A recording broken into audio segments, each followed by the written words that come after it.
함께 묵상 기도하심으로 11월 28일 한택교 주일 예배를 하나님 앞에서 함께 드리겠습니다. 묵상 기도하시겠습니다.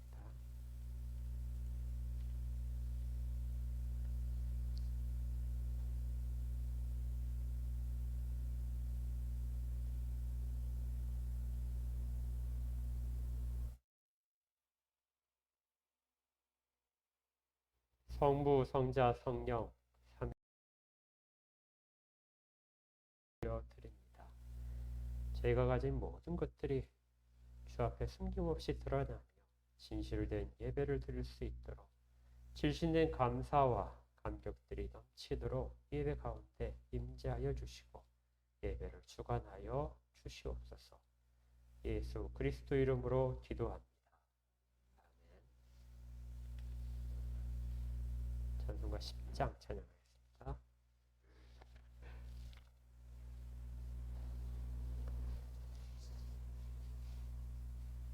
찬송가 10장입니다. 전능왕 오셔서 주 이름 찬송케 하옵소서. 영광과 권능의 성부여 오셔서 우리를 다스려 주옵소서. 강생한 성자여 오셔서 기도를 들으소서. 택하신 백성들 복 내려 주시고 거룩한 마음을 주옵소서. 위로의 주 성령 오셔서 큰 증거 주옵소서. 전 각 사람 마음에서 떠나지 마시고 계십소서. 성삼위일체께 한없는 찬송을 드립니다. 존귀한 주님을 영광 중 배웠고 영원히 모시게 하옵소서. 아멘. 사도신경으로 신앙을 마치고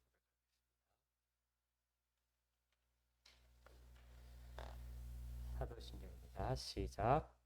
전능하사 천지를 만드신 하나님 아버지를 내가 믿사오며 그의 아들 우리 주 예수 그리스도를 믿사오니 이는 성령으로 잉태하사 동정녀 마리아에게 나시고 본디오 빌라도에게 고난을 받아사 십자가에 못 박혀 죽으시고 장사한 지 4일 만에 죽은 자 가운데서 다시 살아나시며 하늘에 오르사 전능하신 하나님 우편에 앉아 계시다가 저리로서 산 자와 죽은 자를 심판하러 오시리라.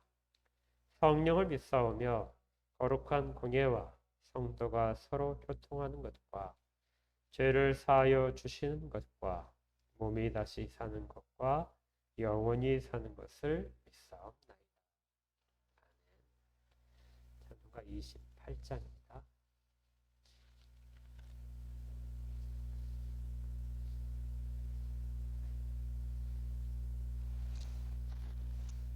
찬송가 28장. 복의 근원 강림하사 찬송하게 하소서. 한량 없이 자비하심 증량할 길 없도다. 천사들의 찬송가를 내게 가르치소서. 구속하신 그 사랑을 항상 찬송합니다. 주의 크신 도움받아 이때까지 왔으니 이와 같이 천국에도 이르기를 바라네.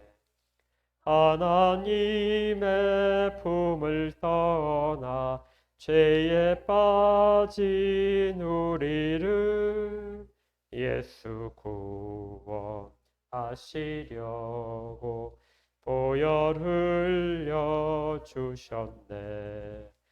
주의 귀한 은혜 받고 일생 빚진 자 되네. 주의 은혜 사슬 대사 나를 주께 메소서. 우리 마음은 연약하여 범죄하기 쉬우니 하나님이 받으시고 천국인을 치소서. 아멘. 우리 함께 기도하겠습니다.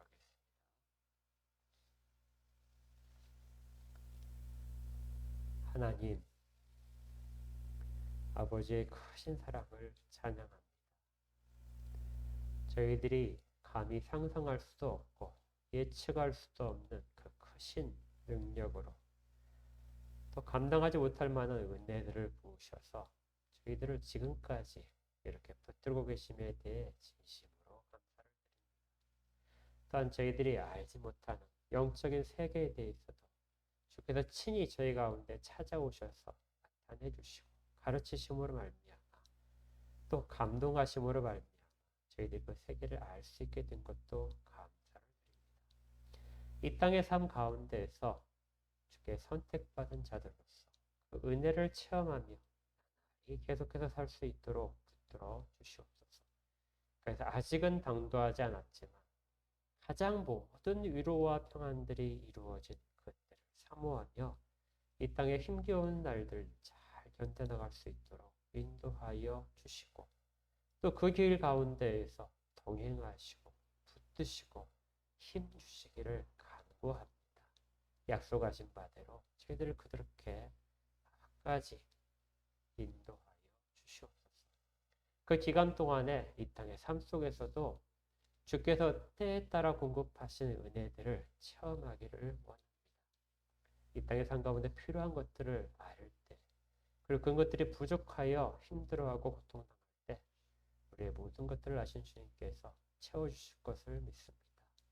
물질을 채워주시고 건강을 회복시켜 주시고 사람들의 관계를 바르게 잡아주시고 또 저희들의 마음이 허탄한 것에 쏠리지 않도록 마음도 주장하여 주시옵소서. 하지만 이 모든 것들을 구할 때 저희들의 마음 가운데 깊은 그리고 아주 강렬한 의지들을 샘솟게 하셔서 주 앞에서 떠나지 않겠다. 주의 말씀을 발등의 불로 등불로 삼겠다는 그런 깊은 다짐들이 있게 하셔서 주께서 인도하시는 대로 따라가는 저희들이 다 되도록 도우시옵소서. 사탄과의 싸움에서도 승리할 수 있도록 의지와 말씀에 대한 능력과 지식들을 허락하여 주옵소서. 이 땅을 돌아보시기를 원합니다. 다시금 코로나19로 인한 환자들이 급증하고 있어서 또다시 불안한 마음들이 있고 또 날씨가 추워진 만큼 더 많은 환자들이 발생할 여지가 있습니다. 하나님, 각자 모두를 붙들어 주시고 교회들을 붙들어 주시옵소서. 이제 다시는 교회가 코로나 때문에 약해지지 않도록 하시고 신자들의 믿음과 예배 생활이 더 약해지지 않도록 주께서 이 모든 것들을 너끈히 이길 만한 믿음들을 모든 자들에게 부어 주시옵소서. 먼 곳에 나가는 선교사님들 기억하시고 그들이 있는 곳곳마다 많은 능력들이 나타나시며 그 선교사님들 코로나 상황에서도 더 강건하게 붙드시기를 구합니다. 이 땅의 지도자들을 기억하셔서 그들에게 두려움 있게 하시고 정의에 대한 갈망이 있게 하시고 또 세상과의 공의로움이 늘 넘치를 사모하도록 주께서 그들에게 지혜를 주시옵소서. 지금 이제 주의 말씀을 받고자 합니다. 주의 말씀 가운데에서 전하는 자를 거룩하게 하시고 듣는 귀들을 거룩하게 하셔서 하나님의 말씀만이 선포되도록 들리도록 인도하여 주시고 온전히 예배를 통하여 영광 믿으도록 그렇게 홀로 주장하여 주시옵소서. 예수 그리스도 이름으로 기도합니다.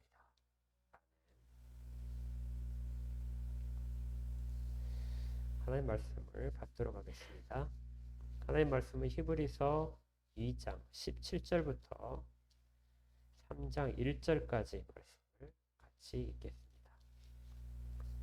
히브리서 2장 17절부터 3장 1절까지요. 한 목소리로 같이 읽겠습니다. 시작. 그러므로 그가 범사의 형제들과 같이 되심이 마땅하도다. 이는 하나님의 일에 자비하고 신실한 대제사장이 되어 백성의 죄를 속량하려 하심이라. 그가 시험을 받아 고난을 당하셨은즉 시험 받는 자들을 능히 도우실 수 있느니라. 그러므로 함께 하늘의 부르심을 받은 거룩한 형제들아, 우리가 믿는 도리의 사도이시며 대제사장이신 예수를 깊이 생각하라.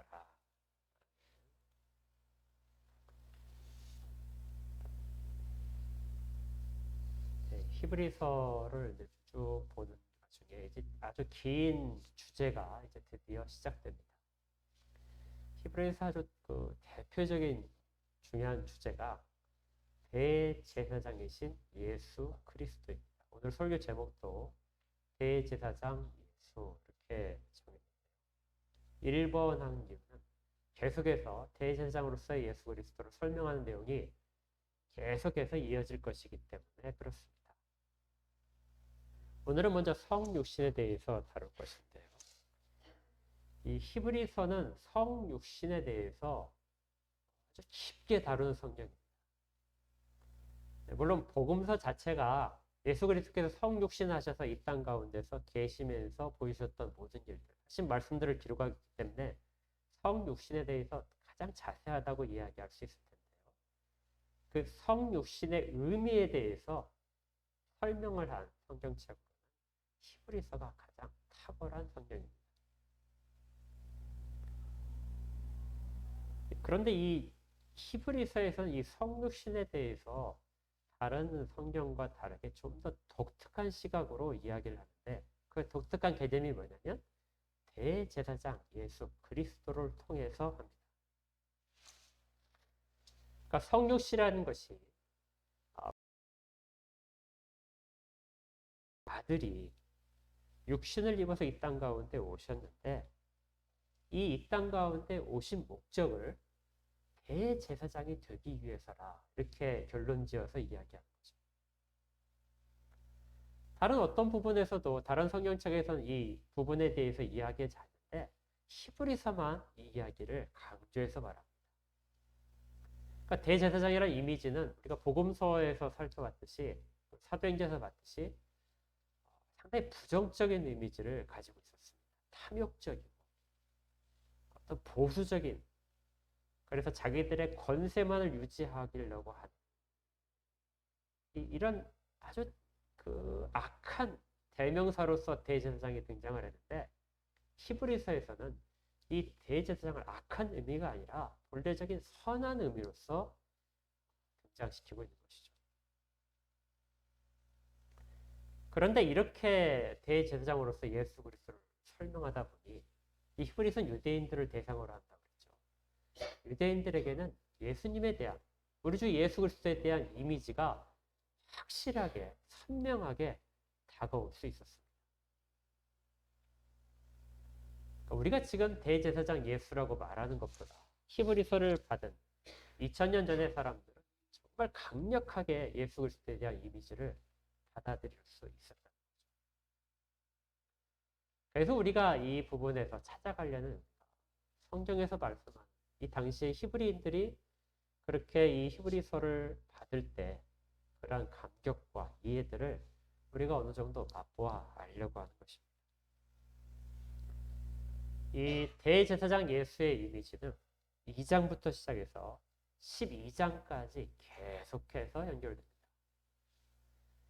그러니 반복되고 반복되고 또 잊을만 하게 되면 다른 이야기를 하다가 또다시 대제사장 예수를 이야기합니다. 그러니 이 히브리서를 선지자를 쓴 사람이 얼마나 이 부분을 강조하고 싶었는지 우리가 미루어 짐작할 수 있습니다. 대제사장 우리가 알 수 있듯이 이스라엘 백성 중에서는 매우 특별한 사람입니다. 그렇죠? 이스라엘 백성 중에 대제사장만큼 특별한 지위를 갖고 있는 사람은 없습니다. 가장 높은 지위이고 가장 존경받는 지위입니다. 그리고 그는 하나님이 특별히 지명해서 세우십니다.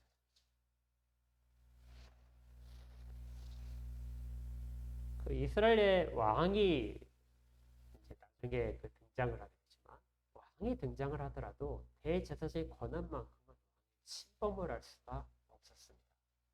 성전을 관리하고 있었고 또 백성들이 드리는 11조에 대한 집행권이 대제사장이 있었죠. 그리고 3년에 한 번씩 하는 그 11조에 대한 부제헌금 그 부분에 대한 것도 이 대제사장이 관여를 해야 됩니다. 그러니 대제사장의 권한이 엄청난 것이죠. 그런데 그것보다도 훨씬 더 중요한 것인데 그 대제사장은 제사장이 담당하고 있는 백성의 죄를 속량하는 일에 대해서의 대표자였던 것이죠. 그리고 1년에 단 한 번 대속죄일에 이스라엘 전체를 대신해서 이스라엘 죄를 속량받기 위해서 하나님 앞에 피를 가지고 들어가는 사람이 대제사장입니다. 그러니까 그가 그 제사에 실패를 하게 되면 이스라엘 백성들의 죄는 속량받을 길이 전혀 없는 것이죠. 하나님이 택한 거룩한 백성이라 할지라도 1년에 한 번씩의 그 작업을 거쳐야만이 거룩성이 유지되게 하는 그 역할을 하는 사람이 바로 대제사장입니다. 그래서 17절에 이 예수 그리스도에 대해서 우리 주님에 대해서 이는 하나님의 일에 자비하고 신실한 대제사장이 되어서 백성의 죄를 속량하시려고 했다. 이렇게. 그러니까 백성의 죄를 속량하는 사람은 바로 대제사장이다. 이 일을 유대인들에게 갖고 있는 지식의 바탕으로 해서 상기시키고 있는 것입니다. 이를 위해서 대제사장은 누구보다도 거룩해야 합니다.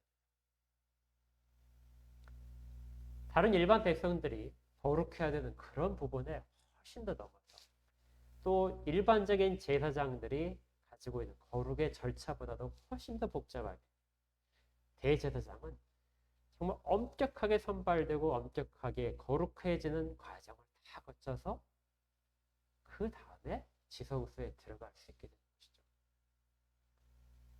그래서 동시대 가장 거룩해진 인간, 가장 거룩한 인간 따지면 바로 대제사장입니다. 그러니까 얼마나 특별한 주인지를 우리가 짐작할 수 있겠어요. 그런데 이 대제사장이 되는 조건을 가운데 여러 가지가 있습니다. 그 중에 하나가 가장 기초적인 것이에요. 대제사장은 이스라엘 백성들 가운데 한 사람이에요.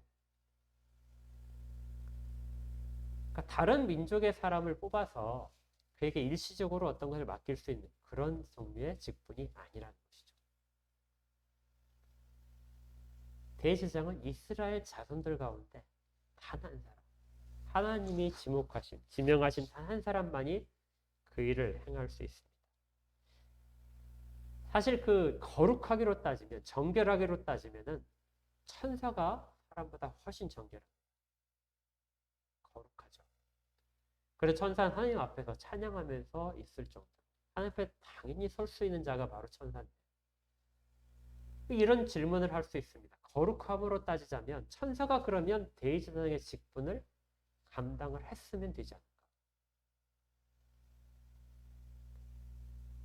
1년에 한 번씩 천사가 내려와서 그 재물을 놓게 되면 재물을 다 가지고 하나님 앞에 올라가면 일반 대제사장이 사람 출신의 대제사장이 할 수 있는 것보다 훨씬 더 거룩한 자로서 예배를 드릴 수 있죠. 그런데 하나님께서는 그런 천사들을 통하여 제사를 받지 않으시고 그리고 또 죄를 속량하지 않으시고 정말 비천한 허점이 많고 결격소리가 많은 사람들 중에서 한 사람을 지목하셔서 대제사장의 역할을 맡기신 것입니다. 왜 그러셨을까요?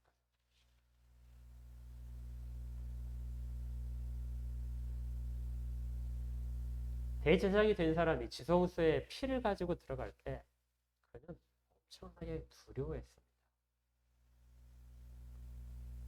그렇죠? 다시 그곳에 들어갔다가 나오지 못할 것이라, 자기 발로 걸어 나오지 못할 것이라는 두려움을 갖고 모든 사람들이 그 자리를 통과를 했습니다. 하나님 앞에 나아가는 자리, 자기도 그 죄를 가지고 있고 여전히 죄인이라는 것을 자각하며 백성들의 죄를 가지고 같이 나아가는 자들이 대제사장이라는 역할을 감당케 하신 것이죠. 그래서 그 사람만이 죄의 무게감을 알게 됩니다. 천사들은 죄의 무게감을 감당하지 못합니다. 알 수도 없고. 그런데 사람만이, 자기의 부정함을 깨달은 자만이 하나님 앞에 나아가는 길이 얼마나 크게 어려운 일인지를 알게 되고 두려움 속에서 하나님 앞에 설 수 있다는 것이죠. 우리가 불의 따뜻함은 압니다. 그렇죠. 우리도 지금 난로를 켜놨지만 불이라고 하는 것이 좀 멀리 있을 때는 매우 따뜻해요. 그런데 가까이 가게 되면 어떻게 되죠? 뜨거워집니다. 더 가까이 갈수록 그 뜨거움에 노출되게 돼서 아주 뜨겁게 됩니다. 그래서 그 이상 갈 수가 없게 되죠.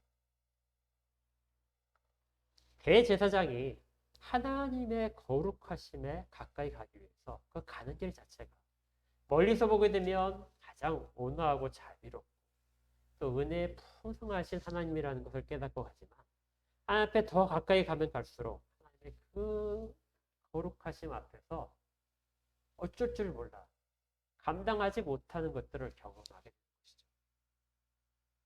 그런데 제사는 그런 체험을 가지면서 드리는 것이어야 된다는 것입니다. 그래서 밖으로부터의 속량이 일어나지 않고 안으로부터 속량하는 제사가 집행되는 것입니다.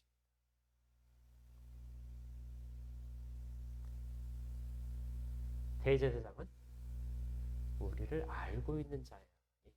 우리를 대표해서 하나님 앞에 나아갈 수 있는 것이죠. 우리를 아는 자가 대제사장으로 선발이 된다. 그래서 이 히브리서에서 예수 그리스도가 대제사장의 말을 할 때 대제사장은 밖에서 오는 것이 아니라 우리가 똑같은 우리 자손의 한 사람으로서 태어난 사람이 바로 그 대제사장으로 선택되었다. 가장 거룩하면서 우리 자손이기도 하고 우리를 속량하는 인물.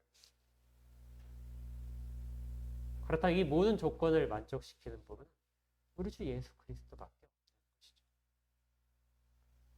우리 주님이 그 일을 하시기에 가장 적합한 사람이다. 이것이 히브리서에서 대제사장으로서 예수를 설명하는 가장 출발점입니다. 그것이 바로 성육신인 거예요. 성육신은 그래서 하나님께서 우리를 아시는 과정에서 시작됩니다. 우리를 알아야 대제사장으로서 우리를 대신하여 제사를 집행할 수 있다.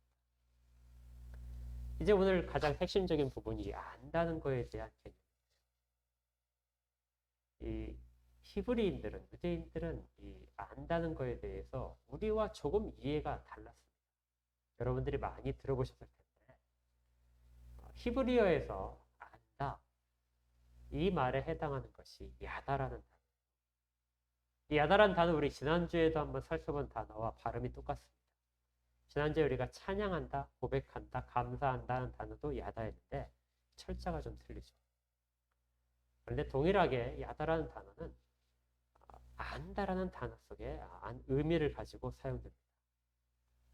그런데 우리가 좀 다른 것이 히브리인들이 안다라는 개념이 생각을 해서 하는 것이 아니라 경험을 해서 안다고 사용합니다. 그러니까 히브리인들은 무엇을 알을 때 자기가 경험해서 그것을 알아야만이 실제로 그것을 알았다고 생각을 하는 것입니다. 경험하지 않고 아는 것들은 그것은 좀 차원이 낮은 그런 지식이라고 봅니다.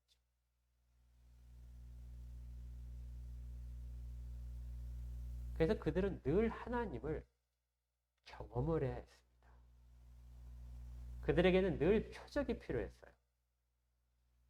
하나님이 나타나시지 않으면 하나님이 계시다는 것을 알지 못하게 된 것이죠. 왜 우리가 구약을 보면서 왜 그 수많은 기적들이 왜 유대인들에게 나타났을까? 이렇게 생각할 때 유대인들은 그것을 보아야만, 자기들이 직접 체험을 해야만 하나님이 계시다는 것을 알기 때문에 그 안다는 것을 위해서 하나님이 직접 자기를 나타내 주신 것입니다. 끊임없이 반복되는 이러한 일들이죠. 그래서 예수님의 부활도 마찬가지인데 유대인들은 예수님의 부활을 믿지 못했습니다. 사도들도 예수님의 부활을 믿지 못했어요.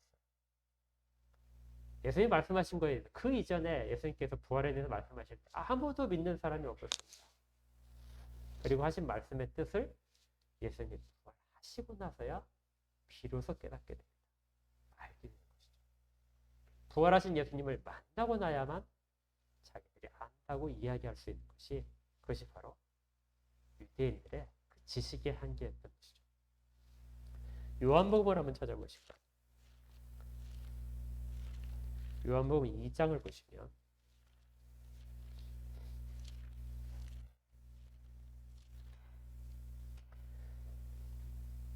요한복음 2장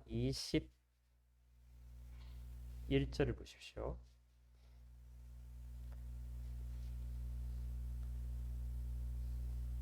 22절을 보겠습니다. 죽은 자 가운데서 살아나신 후에야 제자들이 이 말씀하신 것을 기억하고 성경과 예수께서 하신 말씀을 믿었다.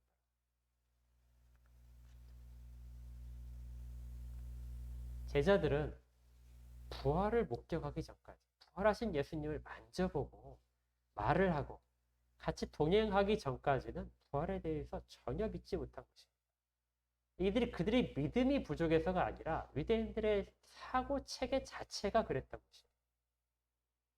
그들은 한 번도 경험하지 못한 하나님에 대해서는 이해할 수 없는 사람들. 23절도 같이 한번 보십시오. 6월절에 예수께서 예루살렘에 계시니 많은 사람들이 그의 행하시는 표적을 보고 그의 이름을 믿었다. 표적을 보고 나서야 믿게 되는 사람들이 바로 유대인들입니다. 3장도 한번 보실까요? 3장 2절을 보시면 니고데모가 예수님을 밤에 찾아온 이야기인데요. 그가 밤에 예수께 와서 이르되 랍비여 우리가 당신 하나님께로부터 오신 선생인 줄을 아나이다. 그런데 뭘로 아냐면요. 하나님이 함께 하시지 아니하시면 당신이 행하시는 이 표적을 아무도 할 수 없습니다. 그러니까 표적을 보고 나서야 인정을 할 수 있는 것이 이것이 히브리적인 사고의 방식이라는 것이죠.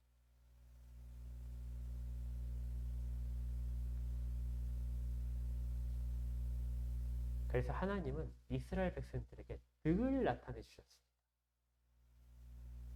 그러니까 성육신은 그리스도께서 이 땅 가운데 오심으로써 하나님이 이 땅 가운데 자기를 드러내신 가장 극치가 되는 것이죠.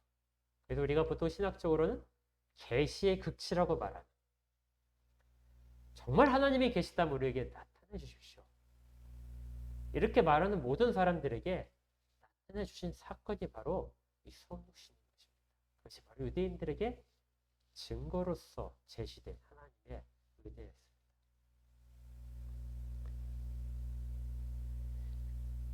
그런데요.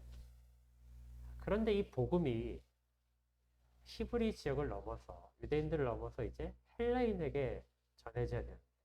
헬라인들은 이 지식에 대해서 안다는 거에 대해서 전혀 다른 개념을 갖고 있어요. 그들은 경험을 통해서 아는 것보다 우리 오관이나 체험을 통해서 아는 것보다 이성적인 인식론적인 사고를 내서 깊이 묵상을 하고 사고를 내서 얻어지는 그 지식을 훨씬 더 가치 있는 것으로 생각하고 있어요.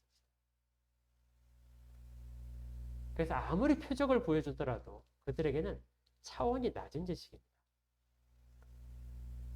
그들의 체계 자체, 인식 체계 자체에 모든 것들이 설명이 되지 않으면 그것들은 지식으로서 받아들이지 못하는 것이죠. 그래서 안다는 개념이 히브리들과 헬라인에게 큰 차이점을 가지고 있었습니다. 이 경계를 뛰어넘도록 하나님이 선택하신 사람이 바로 바울이었습니다. 바울은 두 가지의 개념을 연결해 줄 수 있는 하나님이 택하신 자격을 가진 사람이었죠. 그는 랍비로부터 교육을 받았고 랍비로 교육받으면서 또 헬라의 학문에 아주 능통했던 사람. 그래서 그가 쓴 모든 서신서들이 사실은 유대인들이 갖고 있는 경험에 대해서 아는 것과 헬라인들이 갖고 있는 인식을 통해서 아는 것의 경계를 허무는 그런 작업이 이 서신서였던 거죠. 로마서는 가장 대표적인 책입니다. 이것은 그 바울의 서신만 나타나는 것이 아니라요. 성경에서도 사도행전을 보게 되면 이 과정들이 아주 적나라하게 드러납니다. 예수님께서 이런 말씀하셨어요. 부활하신 다음에 예수께 이르시되 요한복음 20장에서 예수께 이르시되 너는 나를 본고로 믿느냐? 부활한 것을 보고 믿는다는 것이죠. 너는 나를 본고로 믿느냐? 그 다음 잘 아시는 부분입니다. 보지 않고도 믿는 자들은 복되다. 이 보지 않고도 믿는 자들이 나타난다는 것입니다. 체험을 하지 않고도 경험을 하지 않고도 예수 그리스도를 믿게 되는 자들이 나타나는 것이죠. 그 사람들은 헬라 지역에서 나타납니다. 안디옥에 있는 사람들이 이것을 믿기 시작했거든요. 고넬료 가정에서 이 사건이 등장합니다. 고넬료 이야기를 보시면 고넬료는 어떤 극적인 경험을 하기 전에 이미 하나님을 경외하고 있었습니다. 기적을 체험해서 하나님을 경험하는 것이 아니고요. 하나님에 대한 이야기들을 들었을 때 어떤 사람들은 그 인식 체계에서 그것들을 받아들인다는 것입니다. 그리고 나서 그는 하나님의 사자가 그를 방문했을 때 매우 놀라고 두려워했습니다. 처음 경험을 했을 테니까요. 또 복음이 전해진 곳곳마다 이러한 사건들이 반복되는데 사도행전 17장에 보게 되면 데살로니가 교회가 나옵니다. 이 데살로니가 교회를 설명하면서 어떤 기적도 언급이 되지 않아요. 그리고 베레아 지역에 있는 교인들도 이야기합니다. 그들도 기적을 경험하고 예수 그리스도를 믿게 된 자들이 아닙니다. 그들은 바울을 통해서 들려진 말씀을 듣고 그것들에 대해서 믿음이 생겨서 신자가 된 사람.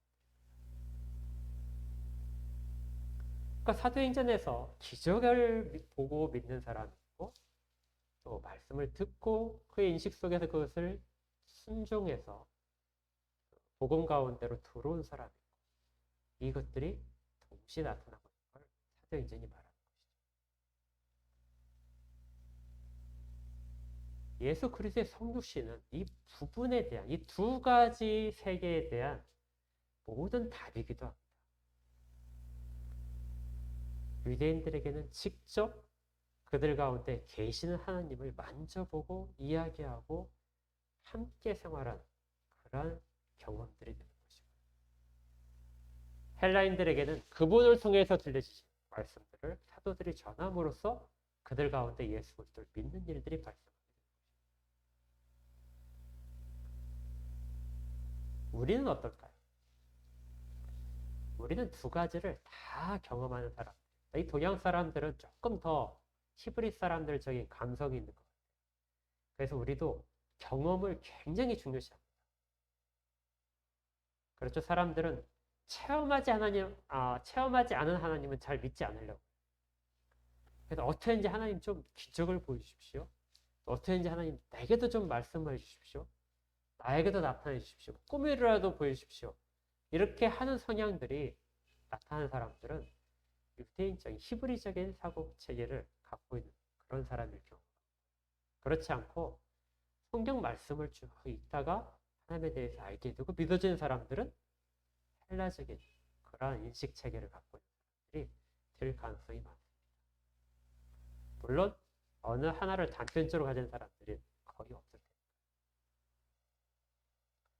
어찌되었든 예수 그리스도의 성육신은 이렇게 사람들 가운데 지식, 아는 거, 하나님을 아는 거에 대한 가장 대표적인 답을 주는 하나님의 섭리였던 것입니다. 이 일들이 일어나는데 이 히브리서 기자는 유대인들에게 지금 이야기를 하고 있기 때문에 그 가장 강력한 증거인 성육신에 대해서 하나를 더 이야기합니다. 성육신은 대제사장이 되기 위한 정말 필요한 조건입니다.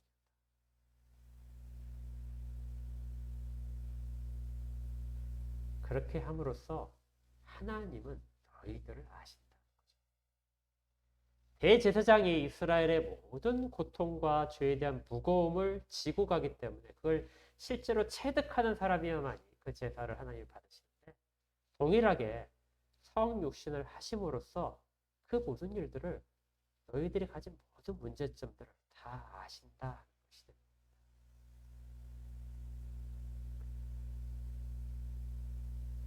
이런, 제가 설교를 준비하면서 이런 질문이 들었어요. 우리가 보통 이제 하나님과 우리 사이의 관계를 이야기할 때 내가 하나님을 조금 더 잘 알아야 되겠다, 조금 더 많이 알아야 되겠다 하는 욕심들이 항상 있습니다. 그래서 기도도 하고 또 묵상도 하고 말씀도 계속해서 찾죠. 어떨 때는 막 부르짖기도 하고 하나님을 찾아갑니다. 하나님 제발 나를 만나주세요. 근데 그렇게 해서 하나님을 만나고 응답을 받고 어떤 기적적인 것을 체험한다 할지라도 사실은 하나님과의 관계가 아주 가까워지는 것은 아닙니다. 여전히 하나님은 멀리 계시고 어려우신 분입니다. 하나님을 편하게 대할 수 있는 사람은 아무도 없죠. 그래서 저는 끝까지 이 땅의 삶 속에서 그 하나님을 향해 가는, 찾아가는 길들을 계속해서 노력을 하게 됩니다. 이것이 이제 우리가 지금 알고 있는 대부분의 노력이죠. 반대로 한번 생각을 해봤습니다. 우리가 하나님을 다 알지 못하는데 하나님은 우리를 정말 다 아실까?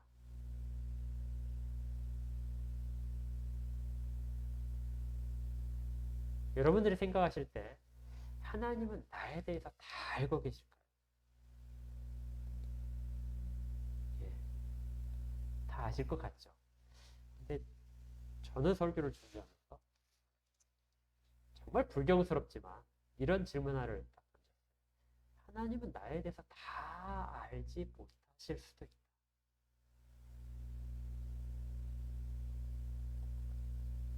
어떤 점이냐면 하나님이 죽음을 아실까요? 죽음의 고통을 아실까요? 하나님이 죽으실 수 있을까요?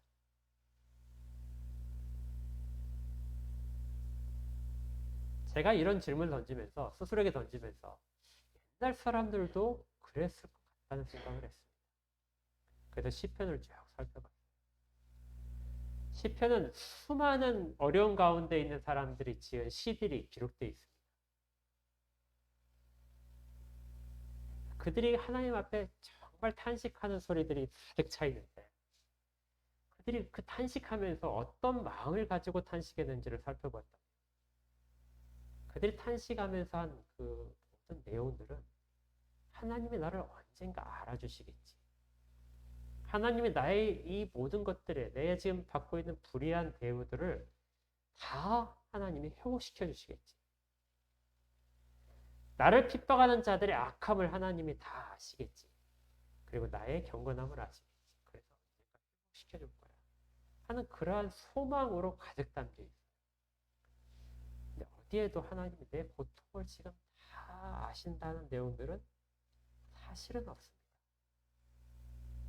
왜냐하면 유태인들 시각으로 볼 때 안다고 하는 것은 경험을 해야 하는 거거든요.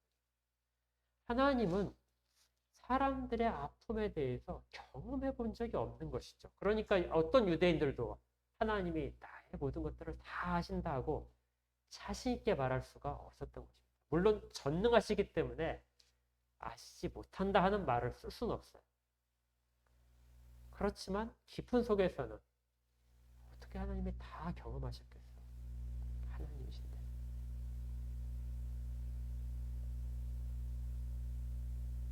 그런 한계점이 분명히 존재하고 있는 걸 발견할 수 있었습니다. 그런데 마치 하나님이 거기에 대해 답변이라도 하시듯이 예수 그리스도의 성육신이 답변으로 주어지는 것이죠.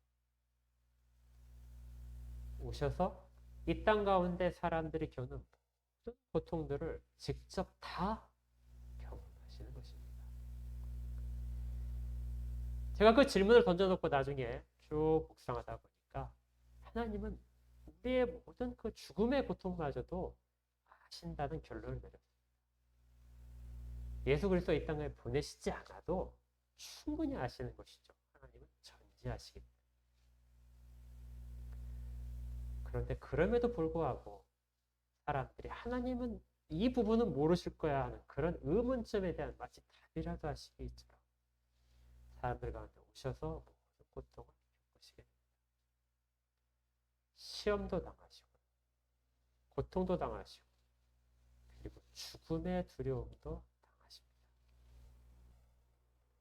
우리 주님께서 십자가상에서 나의 하나님 어찌하여 나를 버리신나이까? 이 죽음의 두려움 앞에서 주께서 그 전에 겟세마네 동산에서 그렇게 기도하시던 그런 모습들도 이 땅 가운데 우리가 경험하는 죽음에 대한 두려움, 그 모든 것들을 다 경험하고 계신 것이죠. 경험을 하셔서 하는 것이 아니라 경험하고 있다는 것을 사람들에게 나타내시기 위함입니다. 그래서 히브리서 기자가 이야기하는 거예요. 주님이 대제사장으로서 우리의 모든 죄를 속량하고 죽음의 공포에 있는 사람들에게 그것들을 벗어나기 위해서 속량의 위로를 주는데 그 방식이 사람들이 겪는 고통과 두려움을 다 같이 경험하시면서 그렇게 가지고 가신다는 것입니다.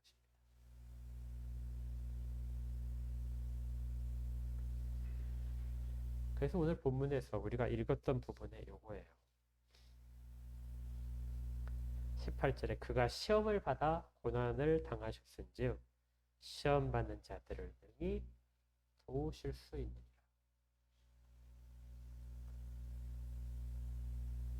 하나님은 그 모든 것들을 다 아십니다. 그냥 어떤 사변적으로 철학적으로 아시는 것이 아니라 직접 다 경험을 하셔서 아시는 것이죠.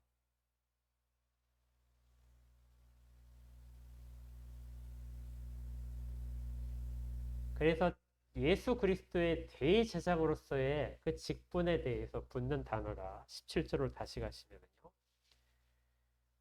이는 하나님의 일에 자비하고 신실한 대제사장이다. 자비한다는 말은 사람들을 향한 단어입니다. 대제사장이 사람들을 향해서 갖고 있는 것, 그들의 모든 아픔들과 죄의 무게들과 두려움들과 이런 모든 것들을 가지고 하나님 앞으로 나아가는 그 모습이 바로 자비로운 대제사장. 하나님을 향해서는 충실한 대제사장. 모든 것들을 다 하나하나 하나님이 지정하신 대로, 하나님께서 보여주신 대로 그대로 담당해서 가는 것. 자비하고 신실함 속에 담겨 있는 말입니다. 그러니까 우리 주님이 우리의 아픔을 모르신다. 이렇게 말을 하는 것은 이제 전혀 입에 담을 수 없는 말이 되는 것입니다. 어떤 사람도 우리와 동일하게 느낄 수 없습니다. 여러분들이 아프셔도, 고통 가운데 있어도, 심적으로 굉장히 번민 가운데 있어도 어떤 사람도 거기에 대해서 다 이해할 수 있는 사람이 없습니다. 죽음을 맞기 전에 병상 주위에 사람들이 모여서 같이 위로를 해줄 수는 있겠지만 죽음을 건너갈 때 같이 따라갈 수 있는 사람은 아무도 없습니다. 그런데 우리 주님은 우리가 죽을 때 그 죽음의 길을 같이 가시게 됩니다. 우리가 정말 아파할 때, 두려울 때, 그때 그 두려움 가운데 같이 계시는 분이 우리 주님이시라고요. 주님이 십자가에 달리실 때 우리도 같이 포함시키시고 우리의 죽음 가운데서도 주님 같이 함께 동행하시는 것입니다. 이 일들을 주님이 담당하신다. 이것이 바로 성육신의 의미라는 것이죠. 그래서 3장 1절의 끝부분에 아주 중요한 주제가 있는데요. 우리가 믿는 도리의 사도이시며 대제사장이신 예수를 깊이 생각하라. 여기에 깊이 생각하라는 단어가 우리가 경험을 통해서 쭉 했던 것, 우리에게 베풀어 주신 것들을 쭉 우리가 경험한 것들을 되새기라는 의미와 함께 우리에게 아직 일어나지 않은 일들, 우리가 이론상으로만 갖고 있는 것들, 이러한 모든 것들에 대한 것들, 그 지식까지도 다 되새기는 것. 이것이 바로 생각하라는 이 단어의 본질적인 의미입니다. 그러니까 우리가 어떤 것들을 경험을 하고, 그리고 또 어떤 것들은 아직 경험하지 못했지만 믿고 있는 것들, 그것들을 다 한꺼번에 동원해서 깊이 생각하라. 누구를 생각하라?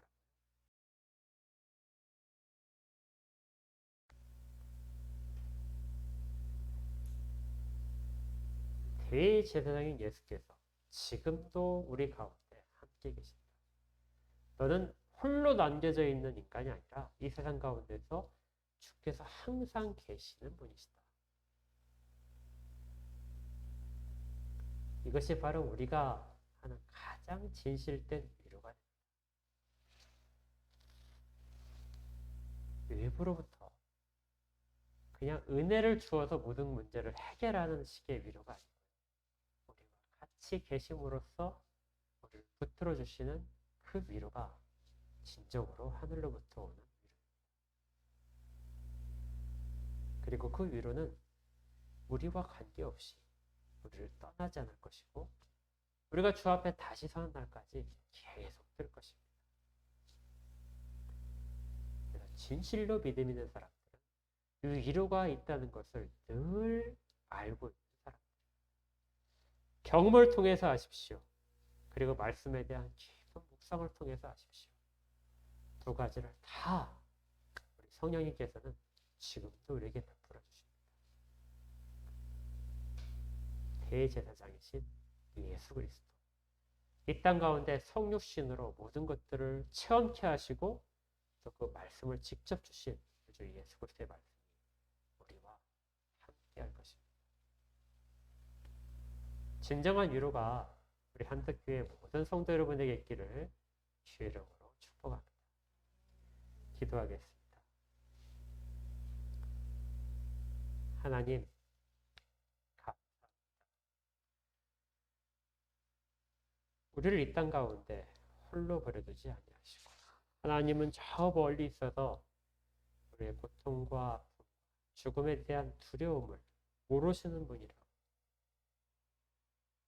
그래서 우리만이 힘써서 그 길을 가야 된다고 생각하는 사람들에게 직접 모든 것들을 내가 다 경험했다 하시며 마치 답을 보여주듯이 그렇게 보여주고 나타내 주신 주님을 찬양합니다.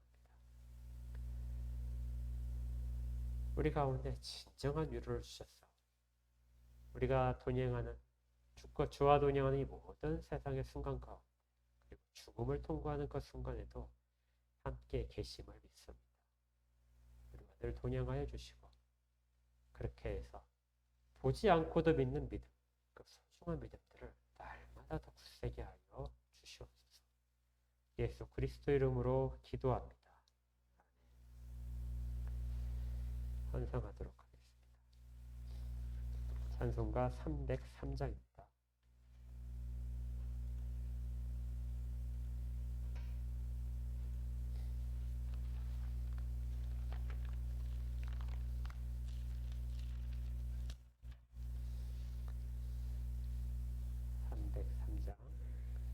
날 위하여 십자가에 중한 고통 받으사 대신 죽은 주 예수의 사랑하는 은혜여 보배로운 피를 흘려 영영 죽을 죄에서 구속함을 받은 우리 어찌 찬양 안 할까. 예수 안에 있는 우리 한량없이 즐겁고 주 성령의 위로함이 마음속에 차도다. 전국 음악 소리 같은 은혜로운 그 말씀 끊임없이 듣는 우리 어찌 찬양 안 할까. 이 세상의 모진 풍파 쉬지 않고 불어도 주님 안에 보호받는 우리 마음 편하다. 늘 깨어서 기도하고 저 천국을 바라며 주님만을 기다리니 어찌 찬양 안 할까. 함께 기도하겠습니다. 하나님 감사합니다. 입으로 다 담지 못할 만큼 큰 은혜를 허락받은 저희들, 또 우리가 안다는 것의 한계를 알고 계시기에 우리의 믿음을 굳건하게 하시기 위하여 이 땅 육신을 입고 오셔서 친히 모든 죄를 속량하심을 대제사장의 직분을 수행하심을 보여주신 우리 주 예수 그리스도 우리 주님, 이 모든 은혜가 현재 우리에게 있다고 말씀하시며 위로하시는 성령 하나님, 지금도 우리 가운데 있음을 깨닫게 됩니다. 늘 감사로만 내 모든 것들이 채워질 수 있도록 그렇게 도와주시옵소서. 입술 가운데 불평보다는 동행하시는 주님을 기억하게 하시고, 그래서 참다운 평안들과 기쁨들이 넘칠 수 있도록 우리 마음을 주장시켜 주시옵소서. 경험을 통해 아는 거나 지식을 통해 아는 거나 모두 다 주관하시는 분은 성령님이시니 위로에 위로를 더하시고 우리 가운데 믿음을 굳세게 일으켜 주시옵소서. 감사의 마음으로 주 앞에 물질을 드립니다. 이 물질 가운데 저희를 함께 받으시고 주의 생명들이 나타나는 곳곳 물질이 귀하게 사용되도록 인도하시고, 또 드린 모든 손길들 가운데 참다운 위로와 소망들을 더 크게 일으켜 주시옵소서. 이제는 우리 구주 예수 그리스도의 은혜와 하나님 아버지의 크신 사랑하심과 성령님이 내주하시며 위로하시는 은혜가 무료 예배드린 모든 자들 가운데 주의 이름을 변함없이 부르며 사랑하는 모든 자들 가운데 영원까지 함께 있을지어다.